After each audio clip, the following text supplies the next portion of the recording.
Alabama in the 1840s was a land built on a fragile illusion of order. To outsiders, plantations looked serene, the white columns of the great houses standing like monuments to prosperity. But inside those walls, the air was heavy with tension. Life on a plantation was a web of roles, each carefully watched, each enforced with the weight of violence. The enslaved rose before dawn, their lives dictated by the demands of the fields. Cotton was king, and its crown was carved from their backs. Men stooped in the rows under the brutal sun, women bent with infants strapped to their shoulders, and children learned before they could read that their hands would never be their own. Yet the world of the house stood apart, polished and manicured, as if untouched by hardship. Here, enslaved men and women moved silently through halls, attending to meals, sewing garments, and scrubbing floors. They carried food to the table but were never meant to sit at it. They poured water into crystal glasses but drank from wooden cups. They were shadows in the background of the mistress's world. The mistress herself, in this house, was at once powerful and powerless. She ruled over domestic life, giving orders to those beneath her, her voice a constant reminder of hierarchy. She was dressed finely, her hands rarely soiled, her image carefully maintained to show refinement. Yet all of that was borrowed, tethered tightly to her husband's name and her ability to remain beyond reproach. There was tension, always, between mistress and slave. She expected obedience, demanded silence, and guarded the small authority she was granted with fierce vigilance. But for the enslaved, every command was a reminder of her complicity in their bondage. Some resisted quietly, through stolen moments, through words whispered when she was out of earshot. Others bowed their heads, concealing anger behind lowered eyes. And through it all, the mistress sought to control a world she did not truly own. Beneath the surface of this carefully managed order, secrets gathered like dust in corners. A glance that lingered too long, a meeting at night when the halls fell silent, an absent look in the mistress's eyes that betrayed a hunger unfulfilled. The enslaved saw everything. They noticed when her footsteps strayed, when her laughter carried through the walls with a man not her husband. They lived in proximity so close that no secret could remain hidden forever. And as whispers began to thread their way across the quarters, a dangerous story began to form. The mistress had taken a lover. For the enslaved, it was a knowledge carried in silence, for to speak it openly was to risk everything. For the master, when it reached his ears, it was not just a private wound.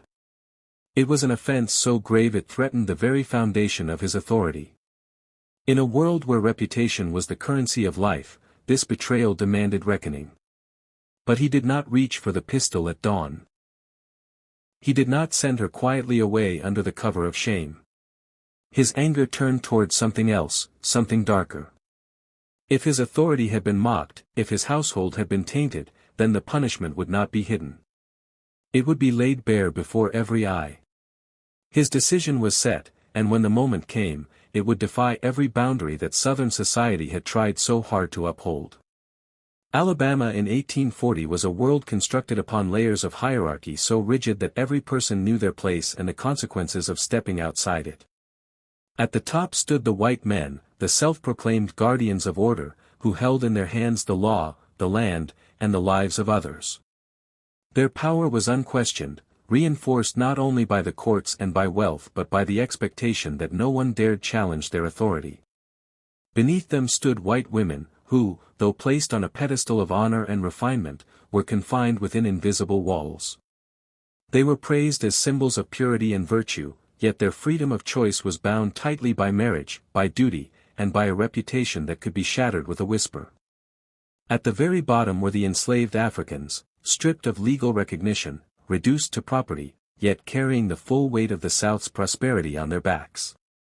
They lived under the constant shadow of surveillance, their labor extracted without rest, their bodies subjected to punishment at the will of their masters.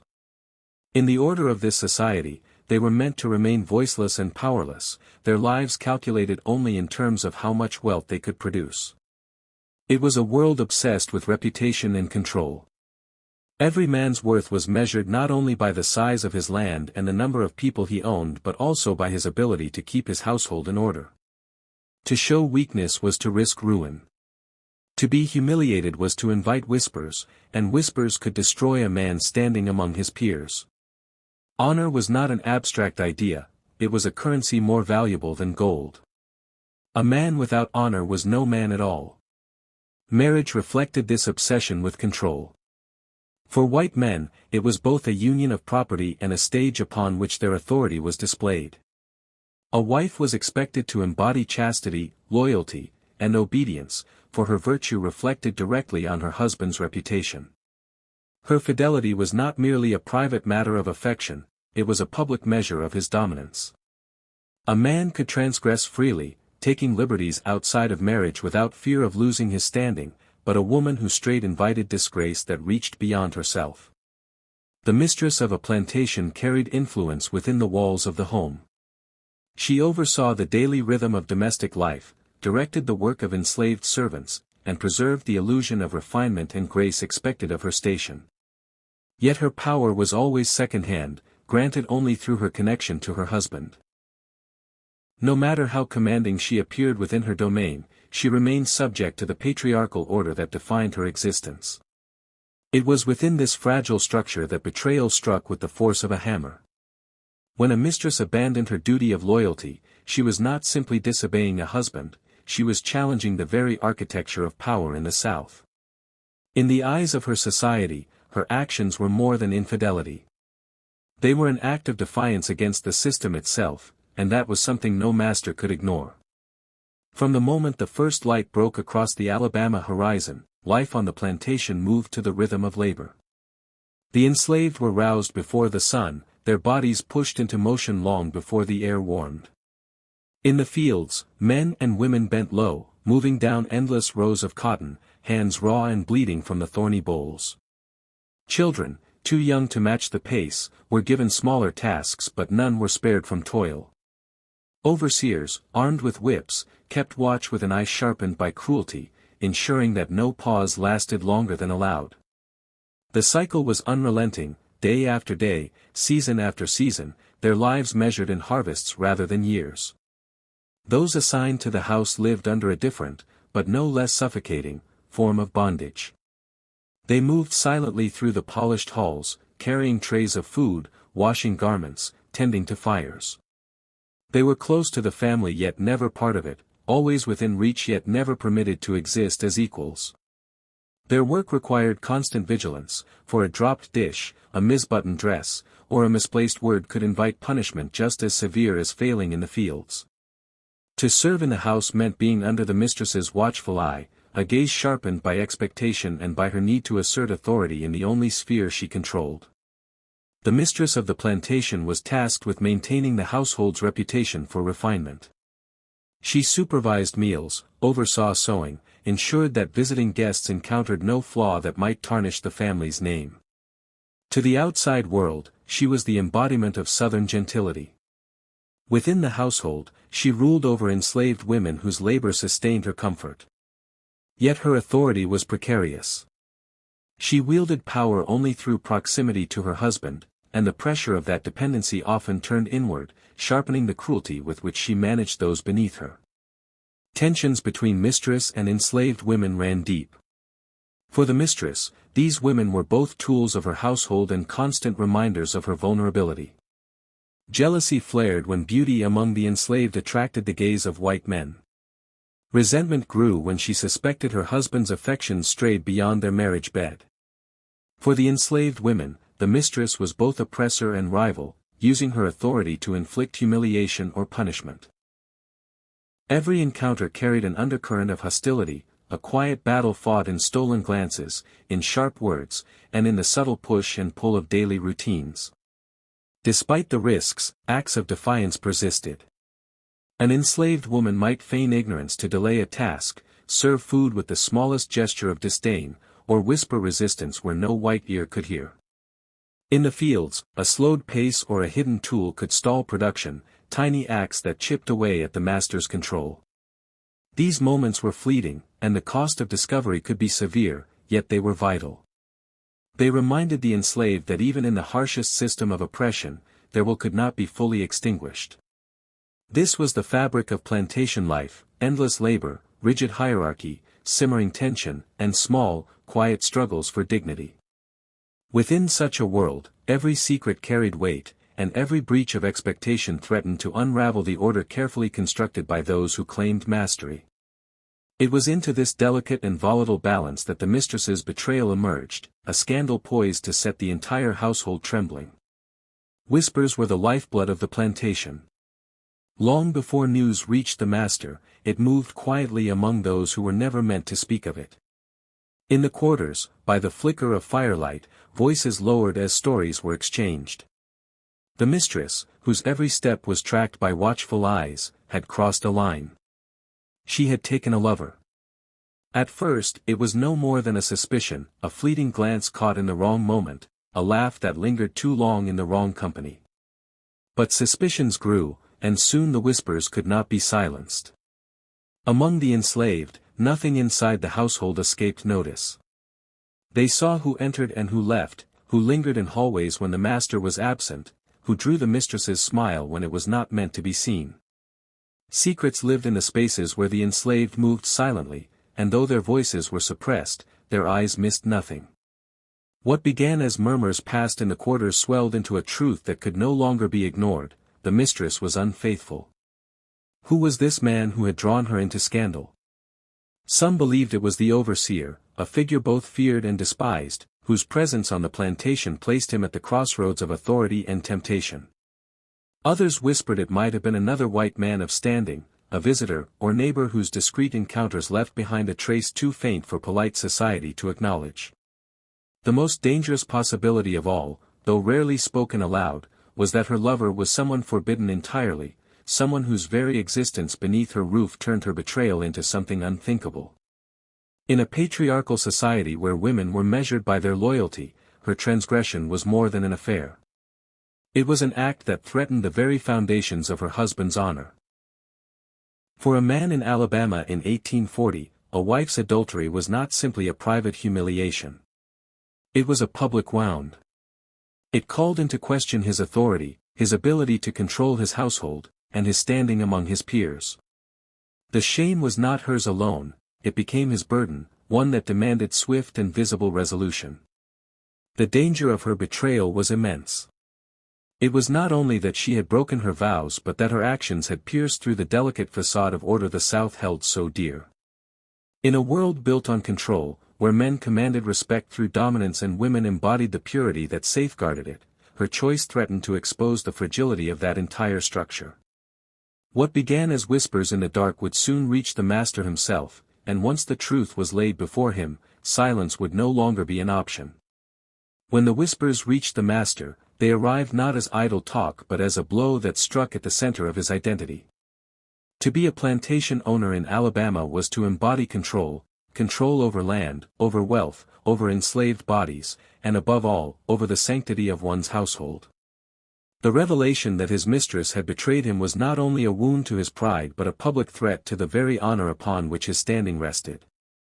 Male honor in the South was fragile, sharpened like a blade and guarded with relentless vigilance. It was the measure by which men judged one another, the currency that secured alliances and respect. To be seen as weak was ruinous. To be mocked, intolerable. And nothing mocked a man more completely than the knowledge that within his own home, under his own roof, another had claimed what was meant to belong only to him. Shame, fury, and the hunger for vengeance collided within him. In other households, such affairs were buried in silence, hidden behind drawn curtains and unspoken agreements. Some men challenged rivals to duels, meeting at dawn with pistols raised to settle dishonor in blood. Others chose divorce, a rare but devastating admission that a woman had failed in her duty. Still others sent their wives away quietly, banishing them from polite society, erasing their presence without ever speaking the word adultery. But this master would not follow the well-trodden path. To him, the betrayal demanded something more visible, something that would not only punish his mistress but restore his authority in a spectacle that left no doubt as to who commanded this household. He would not hide the disgrace behind walls. He would turn it into a performance. And in making that choice, he reached for a weapon more shocking than any pistol or exile. He would use the very people his mistress had once commanded, the enslaved who served beneath her gaze, as instruments of her punishment. By doing so, he would strip her not only of dignity but of position, forcing her to face humiliation at the hands of those she had considered beneath her. In this act, he believed he could erase his shame and carve his vengeance into memory. It was a decision so unheard of that it unsettled the very logic of Southern order. For in giving this power to the enslaved, even for a moment, he inverted the hierarchy upon which his world was built. And once announced, the stage was set for a punishment that would shock all who witnessed it and mark his plantation with a scandal that could never be forgotten. The day of reckoning did not unfold in silence or secrecy. It was staged in the open, a deliberate act designed to ensure that no one could mistake who held power in this household. The master called his people together, summoning the enslaved from the fields, drawing the house servants from their duties, and even allowing the eyes of neighboring whites to witness what was to come. The yard became an arena, its dusty ground transformed into a stage where humiliation would be performed before an unwilling audience. The mistress was brought out, not as the figure of refinement she had once been, but as an object of disgrace. Gone was the authority she had wielded within the walls of her home. Her finery was stripped away, her posture broken by the weight of exposure. She was no longer a symbol of purity and honor but a living reminder of betrayal. And as she stood before those who had once bowed their heads at her command, the order of her world began to crumble. Then came the master's decree, one that unsettled every heart present. The enslaved were commanded to become the instruments of his vengeance. Those who had been forced into silence, those who had endured her orders, her scorn, her punishments, were now ordered to raise their hands against her. Whips that had scarred their own backs were placed in their grip, not for their own suffering but to carry out the judgment of the mistress herself. For the enslaved, the moment was impossible. To refuse was unthinkable, for defiance of the master's word brought certain ruin. To obey was to step into a role that blurred the very nature of bondage, to become both victim and punisher in the same instant. Each strike of the lash was layered with fear, with hesitation, with the heavy knowledge that they were being used not as free agents but as weapons forged by their master's will. The spectacle burned itself into memory. The mistress, once seated at the head of the table, now writhed before those she had commanded. The enslaved, who were never meant to lift their eyes to hers, now stood above her, their roles reversed in a scene both shocking and deliberate. And watching over it all, the master stood as orchestrator, turning the punishment into a warning for all who saw it. This was not merely vengeance for an affair. It was a demonstration. To the enslaved, it was a reminder that even when they were given the lash, it was never theirs to control. To neighboring whites, it was a spectacle of discipline, proof that he would not allow dishonor to rest upon his house. And to the mistress herself, it was a sentence that shattered her standing forever, reducing her to shame under the eyes of all she had once ruled. In that yard, before the watchful gaze of both enslaved and free, the world turned upside down for a single, harrowing moment. But when the cries subsided and the crowd dispersed, the weight of what had transpired lingered in every corner of the plantation, a stain that could never be washed away. For the enslaved, the moment seared itself into memory in ways they could not easily name. Fear sat heavy on their shoulders, for every stroke they delivered was still bound by the master's command. They knew that hesitation could be punished, that mercy could be read as defiance, and yet every movement carried the weight of conflict. Some felt their hands tremble with the horror of what they were forced to do. Others, quietly and secretly, felt a grim satisfaction at seeing the woman who had ordered their punishment now reduced to the very suffering she had so often overseen. It was a dangerous mix of terror and fleeting vindication, emotions that could never be spoken aloud but that lived in silence long after the moment had passed.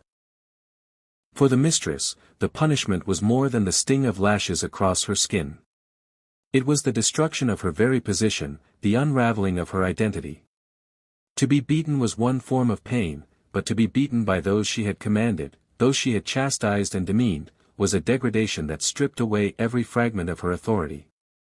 The power she had clung to within the walls of the house dissolved under the eyes of all who had once lowered themselves before her. No finery, no polished manners, no claims to purity could survive such a spectacle. What had once been her pride was now turned inside out, leaving her with nothing but shame. For the master, there was the illusion of triumph. He stood over the scene believing his honor had been restored, that the humiliation of his mistress had cleansed the stain of betrayal. In his eyes, the power he had momentarily handed to the enslaved was not theirs to keep but his own tool of vengeance, sharpened and used as he saw fit. Yet beneath that triumph lay something more unsettling. By forcing such an inversion of roles, he had cracked the very foundation of the hierarchy that gave him his authority. He had shown that even the most rigid lines could be crossed, even if only for a moment. And with that crossing came a cost that no display of dominance could erase. Beyond the plantation, whispers began to spread. Neighbors spoke in hushed tones, weighing curiosity against disapproval. Some saw in his actions a demonstration of ruthless control, a man unwilling to let his household's honor be mocked. Others saw something more troubling, a breach of propriety so severe that it unsettled even those accustomed to cruelty. Plantation society thrived on appearances, and in choosing to expose his disgrace so publicly, the master ensured that his scandal would echo far beyond his own land. What had been intended as a restoration of order had, in truth, become a story no one could forget. For the enslaved, it was a memory of conflicted power. For the mistress, it was a wound that reached deeper than flesh. And for the master, it was a hollow victory, one that left his name entangled with shame as much as honor. The punishment on that Alabama plantation revealed more than a single scandal, it laid bare the codes that defined the South itself. Masculinity in this world was measured not in quiet dignity but in the ability to dominate, to bend others beneath one's will, and to crush humiliation with an act so decisive that no rival could question it. The master's choice reflected this creed.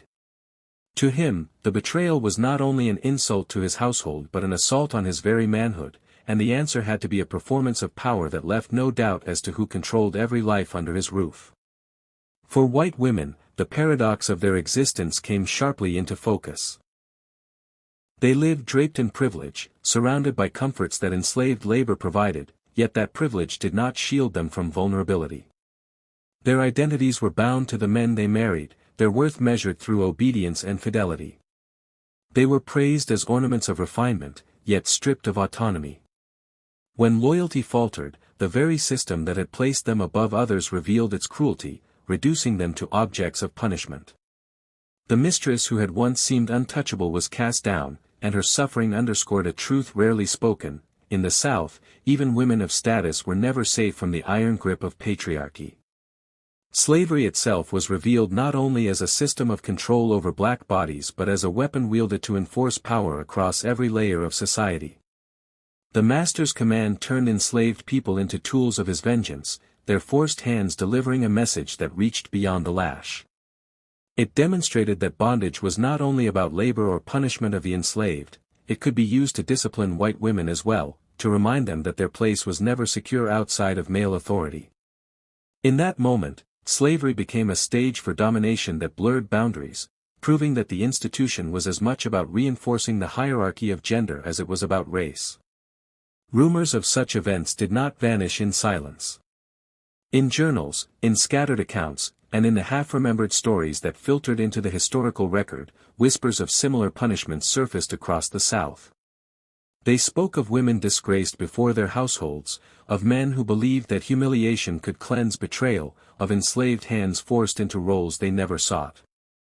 These accounts were rare but chilling, reminders that beneath the veneer of Southern gentility lay a world where cruelty could be bent into new forms, each more shocking than the last. What happened in Alabama in 1840 was not an isolated act of vengeance, it was a reflection of the culture itself, a society where power was guarded with violence, where women's worth was tethered to loyalty, and where slavery reached beyond the fields to shape the most intimate corners of life. When the spectacle ended and the yard emptied, the consequences began to settle over the plantation like dust that would never lift. The mistress, once the figure of refinement within her home, was left broken in body and spirit. For some women in her position, exile followed, a quiet removal from the community to shield further disgrace. Others remained, marked forever by shame, their voices diminished, their authority stripped away even within their own households. Whether cast out or forced to linger in humiliation, her fate was sealed, she would never again reclaim the standing she once held. For the enslaved, the memory of that day could not be easily contained. Some carried a flicker of secret satisfaction, a knowledge that for one brief and unsettling moment, the order of things had shifted. Yet that flicker was tangled with dread, for they had been used as extensions of the master's vengeance, and the reminder of his control pressed heavier than ever. If he could command them to destroy the mistress, then no boundary remained. Any illusion that the lines of power were fixed had been shattered, leaving fear as sharp as the memory of the lash. The master himself faced the scrutiny of his peers. Neighbors spoke in hushed conversations, weighing whether his choice had displayed ruthless strength or reckless folly. In a society obsessed with appearances, some admired the spectacle as a warning to others, while others recoiled at the breach of propriety. For many, it was a story to be repeated behind closed doors, a scandal that marked his household with a permanence no wealth could erase. His plantation carried the weight of reputation, one not of refinement but of ruthless excess. What emerged from this event was a reinforcement of violence as the binding force of Southern life. In the antebellum South, cruelty was not confined to the punishment of the enslaved, it was the very glue that held the social order together. It maintained the master's dominance, disciplined women who strayed from expectation, and silenced those who might question authority. Every lash, every humiliation, every calculated act of control reminded all who lived within that system that power was preserved through fear. The punishment in Alabama became more than an act of vengeance against a woman's betrayal. It was a revelation of how deeply violence had been woven into the fabric of the South, how it could reach into every corner of life, and how no one, neither slave nor mistress, was truly beyond its grasp. The memory of that day lingers because it revealed a paradox that the South itself could not reconcile. The enslaved, ordered to carry out the punishment, seemed in that moment to hold power, yet it was not theirs to claim. Their hands moved under compulsion, their choices erased by the command of the master. What appeared to be reversal was in truth only another layer of domination, their brief role as executioners proving that even defiance could be twisted into obedience. They were not agents of their own will but instruments of another man's fury. And yet, this one act cracked the smooth surface of the Southern order. The hierarchy that had been presented as fixed and unshakable showed its fractures. The master had called upon the very people meant to remain voiceless to enact his vengeance, and in doing so he exposed the instability at the heart of his own authority. For the mistress, the punishment made plain that her rank did not shield her from being reduced to a spectacle. For the enslaved, it was proof that their forced submission could be reshaped into a weapon at any moment. Here, gender, race, and honor collided in brutal clarity. The mistress was cast down not only as an unfaithful wife but as an example of how quickly privilege could collapse when measured against a man's need to defend his reputation. The enslaved were used to remind both races and both genders that ultimate power rested with the master, yet their participation revealed a dangerous truth: control was not absolute, but fragile, dependent on constant reinforcement through acts of fear. The punishment was meant to restore order, but in its violence it revealed disorder, the uneasy reality that the very foundations of Southern society were built not on strength, but on fear and instability disguised as control. Alabama in 1840 was more than cotton fields and chains.